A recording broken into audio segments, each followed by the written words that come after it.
I'm Goose and welcome to Scoop. On this week's show, cities designed by games, an Australian is crowned the best like no one ever was, plus I'm joined by a guest to talk about how rad we think Pokemon is. Whoa, that was close. You do not want to get caught in one of these.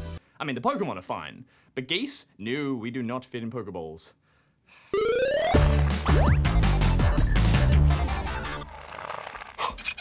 But before any of that, let's kick things off with the news.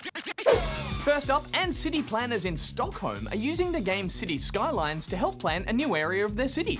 Planners in the Swedish capital are getting feedback from the public to help design the Royal Seaport development using a mock-up of the area within the game. Plus, they can use the in-game data to get a rough idea of how people may move around the area. Designing cities by playing cities? That makes perfect sense. Next up, and an underdog Australian has taken out the top spot at the Pokemon Oceania International Championships. Zoe Liu took out the competition despite having never won a major Pokemon event before, and in the process became the first woman to win an international Pokemon championship in the oldest age bracket. Congratulations, Zoe! And in other news, a Rollercoaster Tycoon 2 player known as Rogue Leader 23 has created a theme park that's almost impossible to leave. And not in a good way. The park consists of just one ride, a massive maze. The labyrinth took 14 hours to create, and for the unlucky visitors who enter it, it may take forever to get out. 16 AI characters have entered the maze, and after nearly 50 in-game years, no one is even close to escaping. Some have made it further than others, but will anyone ever be free from the Maze of Doom? We'll keep you updated throughout the year. Well, that's it for the news. Time to talk Pokemon with our radical guest.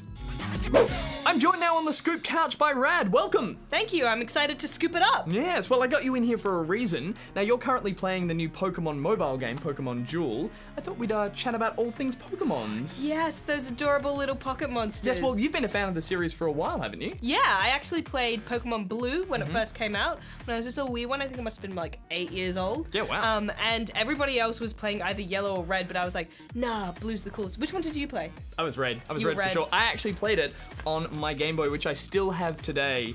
So Amazing. my red Game Boy. And your red shirt I'm red. goes in all nothing but doesn't fit. It was a Game Boy Pocket, but it never Oh, there you go. fits in your pocket. Look at Yeah, that. so I played Blue. I actually didn't realize the differences between the games at the time, but I was like, Blue's my color. There were Pokemon that were in some of the games and not in others. That's right. And you apparently also could only get them if you traded with people that played different That's right, and you had to use a cable between the Game Boys. I didn't know that. Old school. And in the new games, there are different Pokemon in each game, but back then, you had the same three to pick from. Who did you pick? I was Charmander all the way. That was too easy. Who are you? Squirtle, for sure. Why Squirtle? I don't know, he was cool. He was like, you know, a little guy with water pistols. I Yeah, loved but him. Flying Dragon, like you could fly with him. That's perfect. No, see, And mine. fire. Water Pokemon puts out fire.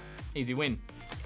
Dragon flies over your crummy, obvious ground-bound water Pokemon. All right, forgetting about the old Pokemon games, there were a lot of games coming after that in the series. Did you play any of those? Yeah, I played quite a few in the main series in particular, and I just love the epic journey that you have to go on and how you like get so attached to your little team Pokemon.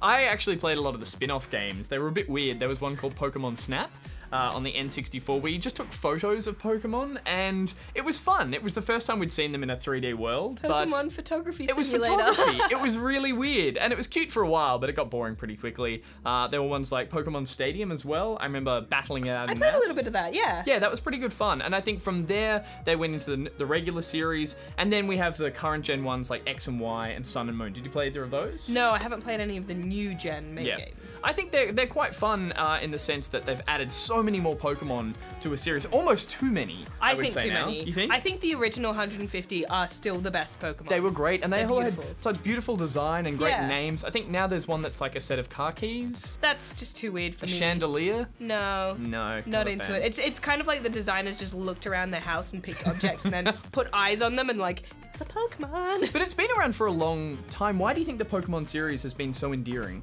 I think it is because you spend so much time with it and because you really get to connect to the Pokemon that you have in your team. Yeah. They really become little friends of yours. And it was a great little gameplay loop. You'd train one up, you'd battle it, and then you could capture more. And you had this, I mean, you got to catch them all. Like, it says it in the name. It had this kind of draw. Collectability. A collectability, yeah, that, you know, you don't see in a lot of games anymore. Or if you do, they're not as good as the old Pokemon yeah. games. And I felt like all their abilities were really cool. thoughtful and really thought out for the Pokemon. It's Yeah. like, you know, if you have a fire Pokemon, then it has fire breath and things like that. That was just cool. I like that. What does Khaki Pokemon do? Just like gets lost behind couches? Scratch. Yeah. Open. Open doors. Close. The games have been great in their own right, but outside of the games, there's been heaps to do with Pokemon as well. You've got the TV show. The TV show was one of the biggest TV shows. It was like, if you didn't watch it on a school morning and then come to school, like, you were just out of all conversation. And it had a pretty rockin' theme as well. Yes. Roll the theme. I wanna be the very best, like no one ever was. To catch them is my real test. To train them. Tough theme. There was a card game as well. Did you play that? Yeah, it was actually kind of like a easy version of most of these kinds of card games where you had mana that you had to tap and battle your Pokemon. Yes. It was pretty cool. Yeah, and now you're playing the mobile game, Pokemon Duel. How does that fit into the Pokemon universe? It is, unfortunately, slightly one of those games that just takes the Pokemon characters and then puts it into another game. Yep. You really could have the same thing with, like, any other characters. It's just the Pokemon name that kind of pulls It's the people in. brand. It's the brand that people love. Yeah, and you see these characters and you're like, oh, I remember you, I love you. But it's kind of cool they've taken gameplay elements from other popular mobile games and put it all together, so you'll find out more in our review. Yes, of course, a review coming up soon. And finally, Rad, before we finish, if you could have a Pokemon in real life to keep for realsies, which one would it be? I'm gonna say Rapidash, as long as it wouldn't actually burn me, because having a flaming pony would be so cool. That would be a little difficult to ride. Personally, I'd like something like Meowth, but then I think I already have a cat in real life, so maybe I'd choose something more interesting like Diglett. Why Diglett? He'd be great. You'd think of him in a little tank full of soil. But you don't know what he is under the surface, so you don't know how big he is. You wouldn't see him very often, would you? No. Maybe not the best choice. All right, Rad, well, thanks for talking Pokemon with us on the Scoop Couch. Thanks for having me. I love to pick and choose Pokemon. Yeah, that's my cue to leave. What are you doing? That's usually how I leave. I spin. Well, maybe you should turn harder. No, Well, now you just look I silly. did my back. Oh no, we wipe out of these. And there it goes. Thanks for the chat, Rad. Well, that's almost it for this week, but before we go, a quick look at some of the artwork you guys have sent in.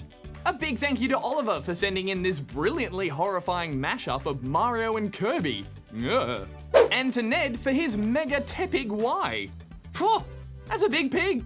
Great work, guys. Straight on the wall. Ha, perfect. Remember, if you've got some artwork you'd like to send in, you can do so via email or snail mail to this address. That's the scoop for this week. Until next time, goose out. Stagehand, throw me a Pokeball. I'm gonna catch that Tepig. No, wait, underarm.